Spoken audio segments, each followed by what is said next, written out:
Have you ever looked at your bank account after getting paid and wondered, where did all my money go? Trust me, you're not alone.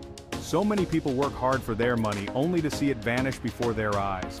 But what if I told you there's a better way? What if you could take control of your finances and actually make your money work for you? In this video, I'm going to break down a simple, step-by-step routine that you can follow every single time you get paid. No more wondering where your money went. No more stressing about bills. Let's get started. The first step to getting your finances in order is understanding exactly where your money is going. This means taking a detailed look at every dollar that comes in and goes out. It's not just about having a rough idea, it's about having a precise understanding of your financial habits. And I'm not talking about vaguely knowing that you spend too much on takeout. It's about knowing exactly how much you spend on takeout, down to the last dollar. This level of detail is crucial for making informed financial decisions.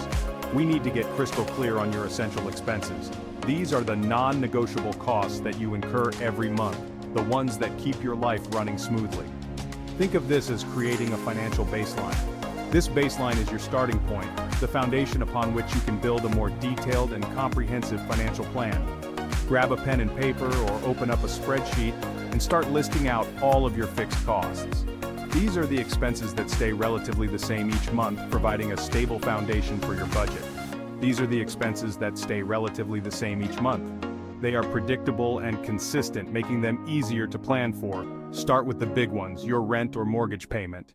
This is likely one of your largest monthly expenses, so it's important to account for it first. Then add in your utility bills like electricity, gas, and water. These are essential services that you need to maintain your home and quality of life. Don't forget about your internet and phone bills. Those are essential in today's world. In our digital age, staying connected is not just a luxury, but a necessity. Next, factor in your transportation costs. Whether you drive a car or use public transportation, these costs are essential for getting to work, running errands, and maintaining your daily routine. If you have a car payment, that's a fixed cost. This is a regular monthly expense that you need to account for in your budget. Also, include your average spending on gas or public transportation. These costs can fluctuate, but having an average amount will help you plan better.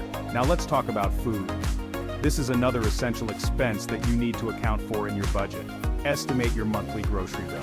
Be realistic here. It's important to have an accurate estimate so you can plan your budget effectively. We're talking about the essentials, not eating out every night. Cooking at home and meal planning can help you save money and stick to your budget. Finally, add in any other fixed expenses you have, like student loan payments, insurance premiums, or subscription services you can't live without. These are regular monthly expenses that you need to account for in your budget. Once you have all of your fixed expenses listed out, add them up. This will give you a clear picture of your total monthly expenses. This number represents your bare-bones financial baseline. It's the minimum amount of money you need each month just to cover your essential living expenses. It's the minimum amount of money you need each month just to cover your essential living expenses. Knowing this number is crucial for managing your finances effectively and making informed financial decisions. Okay, now that you know your financial baseline, it's time to create a safety net. This is a crucial step in ensuring your financial stability and peace of mind. I'm talking about an emergency fund. This fund acts as a financial cushion that can protect you from unexpected financial shocks. This is money that you set aside specifically for unexpected expenses, like a medical bill, car repair, or sudden job loss. These are the kinds of expenses that can catch you off guard and throw your budget into disarray. Having an emergency fund can be the difference between a minor inconvenience and a major financial setback.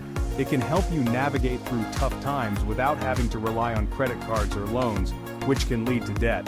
It's like having insurance for your life. Just as you wouldn't go without health or car insurance, you shouldn't go without an emergency fund. So how much should you aim to save in your emergency fund? This is a common question, and the answer can vary depending on your personal circumstances. A good rule of thumb is to have 3 to 6 months worth of living expenses saved up. This amount can provide a comfortable buffer to cover your essential expenses if you face a financial emergency. I know that might seem like a lot, especially when you're first starting out. It can feel overwhelming to think about saving such a large amount, but trust me, it's worth it. The peace of mind that comes with knowing you have a financial safety net is invaluable. Start by setting a small, achievable savings goal each month. This makes the task of building your emergency fund more manageable and less daunting. Even if it's just $50 or $100, every little bit helps. The key is to start small and be consistent with your savings. You can gradually increase your savings rate as you become more comfortable. As your financial situation improves, you can allocate more money towards your emergency fund. Think of your emergency fund as your financial peace of mind. It's a safety net that allows you to handle life's unexpected events without stress. Knowing you have that money set aside will make you feel more secure and in control of your finances. It empowers you to face financial challenges with confidence and resilience. Chapter 3, Step 3, Tackle High-Interest Debt. Now let's talk about debt. Not all debt is created equal. There's good debt, like a mortgage that can help you build wealth over time, and then there's bad debt, like high-interest credit card debt that can quickly spiral out of control. If you're serious about getting your finances in order, you need to prioritize paying off your high-interest debt as quickly as possible. The longer you let that debt linger, the more money you're losing in interest payments. There are two main methods for tackling debt: the avalanche method and the snowball method.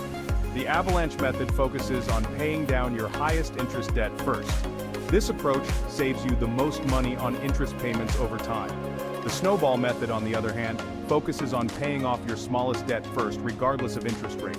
This method provides a psychological boost by giving you quick wins and momentum.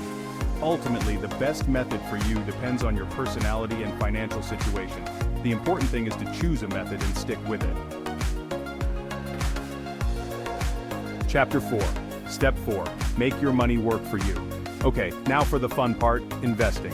This is where your money starts to grow and work for you, rather than you working for your money.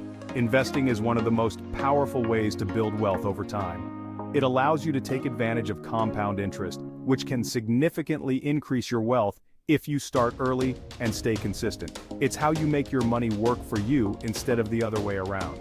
Imagine earning money while you sleep or while you're on vacation. That's the power of investing. When you invest, you're essentially buying a piece of a company or asset with the hope that it will increase in value over time. This could be stocks, which represent ownership in a company, bonds, which are loans you give to companies or governments, real estate, which can provide rental income and appreciate in value, or even cryptocurrency, which is a digital asset that has gained popularity in recent years. The key to successful investing is to start early and invest consistently. By starting early, you give your investments more time to grow and benefit from compound interest. The earlier you start, the more time your money has to grow. Even small amounts invested regularly can add up to a significant sum over time, and the more consistently you invest, the less impact market fluctuations will have on your portfolio. Diversifying your investments across different asset classes can also help manage risk. Now, I know investing can seem intimidating, especially if you're new to it. The financial world is full of jargon and complex concepts that can be overwhelming, but it doesn't have to be complicated. There are many tools and resources available to help you navigate the investment landscape. There are plenty of resources available to help you get started, like robo-advisors, which use algorithms to manage your investments, target date funds, which automatically adjust your investment mix as you approach retirement, and even financial advisors who can provide personalized advice. The important thing is to do your research, understand what you're investing in, and stay informed about market trends and economic conditions. Choose investments that align with your risk tolerance and financial goals. Everyone's risk tolerance is different, and it's important to find a balance that you're comfortable with, and start investing as soon as possible. The sooner you begin, the more time your money has to grow, and the closer you'll be to achieving your financial goals. Remember, the journey of 1,000 miles begins with a single step. So take that step today and make your money work for you. Chapter 5, Step 5, Automate your finances. We're almost done. The final step in creating an effective financial routine is to automate everything. Automation is your best friend when it comes to managing your money. It takes the emotion and guesswork out of the equation and ensures that you're consistently saving, investing, and paying your bills on time. Start by setting up automatic transfers from your checking account to your savings account each time you get paid. This way, you're paying yourself first and making saving a non-negotiable part of your budget. Next, automate your bill payments. Most banks and service providers offer online bill pay options. Set up automatic payments for all of your recurring bills like rent, utilities, and credit card payments. You can even automate your investments. Many brokerage accounts allow you to set up recurring investments into your chosen funds or stocks. By automating your finances, you're freeing up your time and mental energy to focus on other things.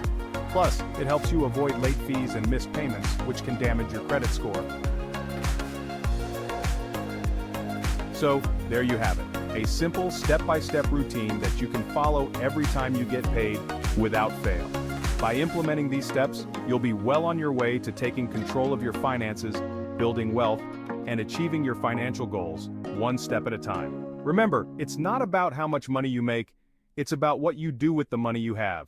Start small, stay consistent, and never stop learning. Enjoyed the tips? Subscribe and ring the bell for more valuable financial content.